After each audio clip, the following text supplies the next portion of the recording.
Pride and Prejudice, by Jane Austen. Chapter 27. With no greater events than these in the Longbourn family, and otherwise diversified by little beyond the walks to Meryton, sometimes dirty and sometimes cold, did January and February pass away. March was to take Elizabeth to Hunsford. She had not at first thought very seriously of going thither, but Charlotte, she soon found, was depending on the plan, and she gradually learned to consider it herself with greater pleasure as well as greater certainty. Absence had increased her desire of seeing Charlotte again, and weakened her disgust of Mr. Collins. There was novelty in the scheme, and as, with such a mother and such uncompanionable sisters, home could not be faultless, a little change was not unwelcome for its own sake. The journey would moreover give her a peep at Jane, and in short, as the time drew near, she would have been very sorry for any delay. Everything, however, went on smoothly, and was finally settled according to Charlotte's first sketch. She was to accompany Sir William and his second daughter. The improvement of spending a night in London was added in time, and the plan became as perfect as plan could be. The only pain was in leaving her father, who would certainly miss her, and who, when it came to the point, so little liked her going that he told her to write to him, and almost promised to answer her letter. The farewell between herself and Mr. Wickham was perfectly friendly, on his side even more.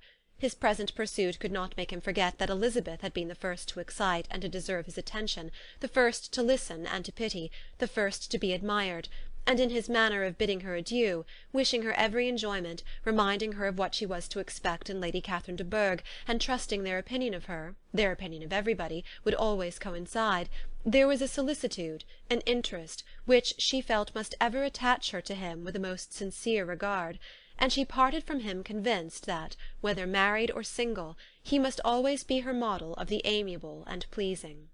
Her fellow travellers the next day were not of a kind to make her think him less agreeable. Sir William Lucas and his daughter Maria, a good-humoured girl, but as empty-headed as himself, had nothing to say that could be worth hearing, and were listened to with about as much delight as the rattle of the chaise. Elizabeth loved absurdities, but she had known Sir William's too long. He could tell her nothing new of the wonders of his presentation and knighthood, and his civilities were worn out, like his information. It was a journey of only 24 miles, and they began it so early as to be in Gracechurch Street by noon.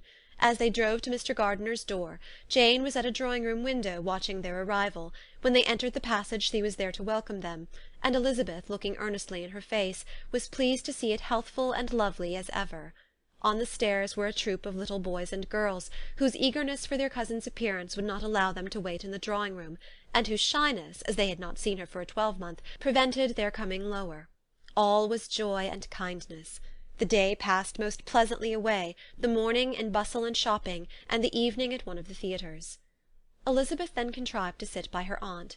Their first object was her sister, and she was more grieved than astonished to hear, in reply to her minute inquiries, that though Jane always struggled to support her spirits, there were periods of dejection. It was reasonable, however, to hope that they would not continue long. Mrs. Gardiner gave her the particulars also of Miss Bingley's visit in Gracechurch Street, and repeated conversations occurring at different times between Jane and herself, which proved that the former had, from her heart, given up the acquaintance. Mrs. Gardiner then rallied her niece on Wickham's desertion, and complimented her on bearing it so well.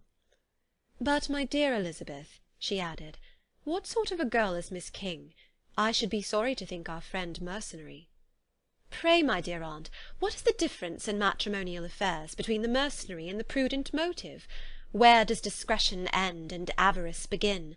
Last Christmas you were afraid of his marrying me because it would be imprudent, and now, because he is trying to get a girl with only £10,000, you want to find out that he is mercenary. If you will only tell me what sort of girl Miss King is, I shall know what to think." "She is a very good sort of girl, I believe. I know no harm of her." "But he paid her not the smallest attention till her grandfather's death made her mistress of this fortune." "No, what should he? If it were not allowable for him to gain my affections because I had no money, what occasion should there be for him making love to a girl whom he did not care about, and who was equally poor?" "But there seems an indelicacy in directing his attentions towards her so soon after this event." "A man in distressed circumstances has not time for all those elegant decorums which other people may observe. If she does not object to it, why should we?" her not objecting does not justify him. It only shows her being deficient in something herself, sense or feeling." "Well," cried Elizabeth, "have it as you choose. He shall be mercenary, and she shall be foolish." "No, Lizzy, that is what I do not choose. I should be sorry, you know, to think ill of a young man who has lived so long in Derbyshire." "Oh, if that is all, I have a very poor opinion of young men who live in Derbyshire, and their intimate friends who live in Hertfordshire are not much better. I am sick of them all.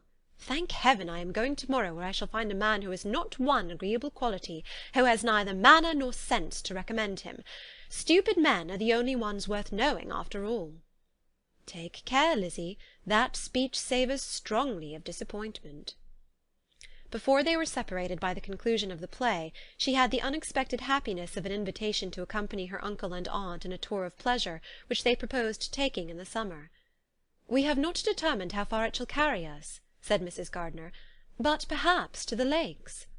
No scheme could have been more agreeable to Elizabeth, and her acceptance of the invitation was most ready and grateful. "Oh, my dear, dear aunt," she rapturously cried, "what delight! What felicity! You give me fresh life and vigour. Adieu to disappointment and spleen.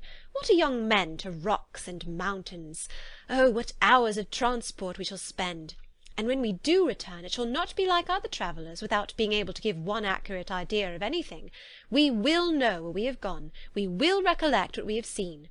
Lakes, mountains, and rivers shall not be jumbled together in our imaginations, nor, when we attempt to describe any particular scene, will we begin quarrelling about its relative situation. Let our first effusions be less insupportable than those of the generality of travellers." Chapter 27